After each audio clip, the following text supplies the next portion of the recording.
Sebelumnya, Assalamualaikum warahmatullahi wabarakatuh.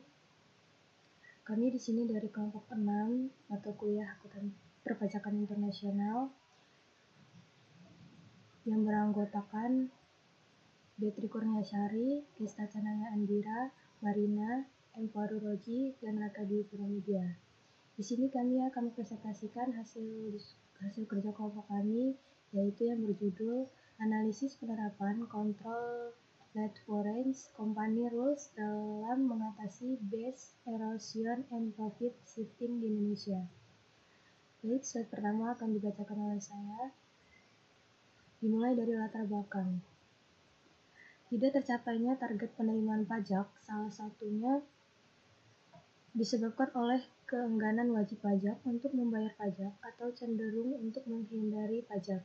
Penghindaran pajak ini dilakukan dengan memanfaatkan perbedaan tarif dan peraturan perpajakan antar negara untuk mendapatkan keuntungan perpajakan. Salah satu bentuk penghindaran pajak adalah penggunaan perusahaan terkendali di luar negeri atau CFC untuk menunda pengangkuan penghasilan dari modal yang bersumber dari luar negeri untuk dikenakan pajak di dalam negeri. CFC biasanya digunakan wajib pajak untuk menunda pembayaran dividennya sehingga menunda pemajakan atas penghasilan dividen tersebut. Asian Agri merupakan salah satu contoh perusahaan yang melakukan penghindaran pajak dengan menggunakan CFC sebagai salah satunya skemanya. Skema CFC yang digunakan Asian Agri Group adalah memindahkan subjek pajak dan objek pajak ke low tax jurisdiction atau bahkan tax haven dengan territory system, dan melalui transaksi intergroup yang memanfaatkan ownership threshold sebesar 50% yang dinilai terlalu rendah.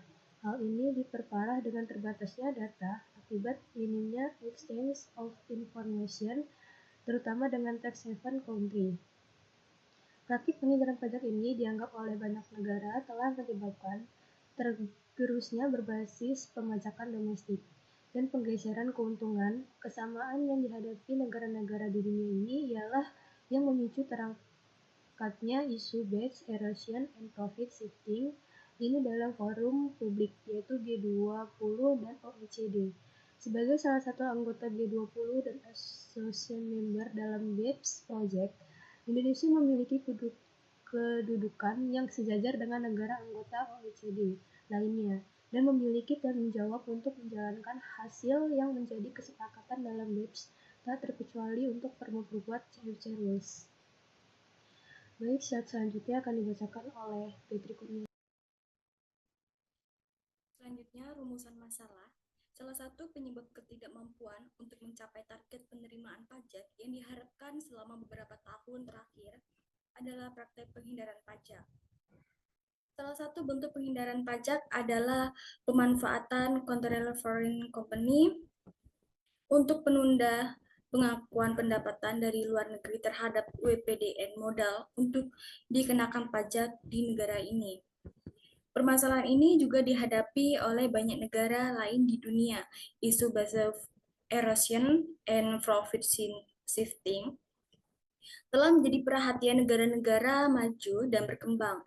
Negara G20 bekerjasama dengan OECD membentuk proyek BEPS untuk merumuskan langkah-langkah untuk mengatasi BEPS ini.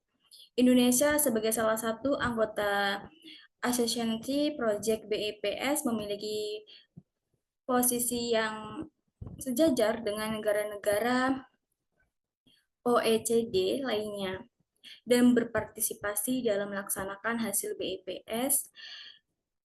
BEPS Project telah menghasilkan rencana aksi BEPS yang salah satunya adalah Action 3, memperkuat peraturan CFC. Action 3 akan memberikan rekomendasi kepada hukum di masing-masing negara terkait dengan desain peraturan CFC sampai saat ini. Terkait dengan aksi 3, BEPS Project telah mengeluarkan draft diskusi. Selanjutnya yaitu konsep Controlled Foreign Corporation atau CFC.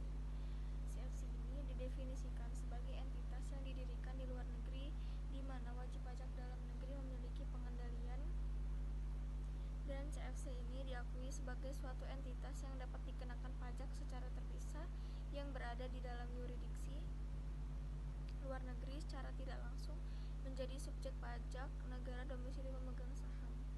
Selanjutnya yang kedua ada Controlled Foreign Companies atau CFC. CFC rules di Indonesia ini dimanfaatkan dalam pasal 18 ayat 2 Undang-Undang Nomor 36 Tahun 2008 tentang pajak penghasilan. Pasal inilah yang memberikan kewenangan kepada Menteri Keuangan untuk menetapkan saat diperolehnya dividen dari satu wajib pajak dalam negeri yang memiliki kepemilikan tertentu kepada suatu CFC. Metode penelitian ini merupakan penelitian deskriptif kuantitatif. Yang kedua yaitu penelitian yang menghasilkan informasi deskriptif berupa gambaran lengkap. Penjelasan metode, terdapat 6 langkah untuk mengolah data. Strategi analisis data yang digunakan dalam kuantitatif yang diperoleh Creswell 2009. Penelitian ini adalah tipe ideal dengan menggunakan 276, 284. Beberapa contohnya yaitu gunakan cara konteks pembanding. Naumann 1991. A. Mengolah dan mempersiapkan data. B. Membaca keseluruhan data. Baik, di sini saya akan melanjutkan presentasi dari rekan saya. CFC Rules Indonesia yang berlaku saat ini, peraturan perundangannya di Indonesia membaik dalam pasal 18 ayat 2 Undang-Undang gunakan kata-kata penyertaan modal untuk nomor 36 tahun 2008 tentang pajak penghasilan, penggambaran adanya kontrol atau penghasilan peraturan Menteri Keuangan. Penyertaan modal ini berarti berupa 256-PMK-03-2008 tentang penempatan saat kepemilikan saham sebesar 50% atau lebih, baik diperolehnya dividen oleh wajib pajak dalam secara sendiri atau bersama-sama, seperti yang negeri atas penyertaan modal pada badan usaha tercantum dalam pasal 18 ayat 2 Undang di luar negeri. Selain badan usaha yang menjual Undang Nomor 36 Tahun 2008 tentang pajak saham di Bursa Efek maupun peraturan penghasilan. Direktorat Jenderal Pajak Nomor Per Strip 59-PJ-2010. Hasil wawancara berkaitan dengan definisi tentang tata cara pelaporan penerimaan pengendalian dibagi dalam dua hal, yaitu definisi dividen, penghitungan besarnya pajak yang pengendaliannya atas kepemilikan tidak langsung.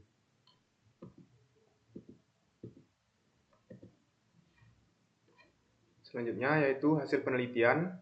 Saat ini CFC Rules Indonesia secara keseluruhan belum mampu mengatasi BEPS yang dilakukan melalui CFC. Masih terdapat beberapa celah yang menyebabkan adanya praktek penghindaran pajak maupun BEPS. Evaluasi setiap building block.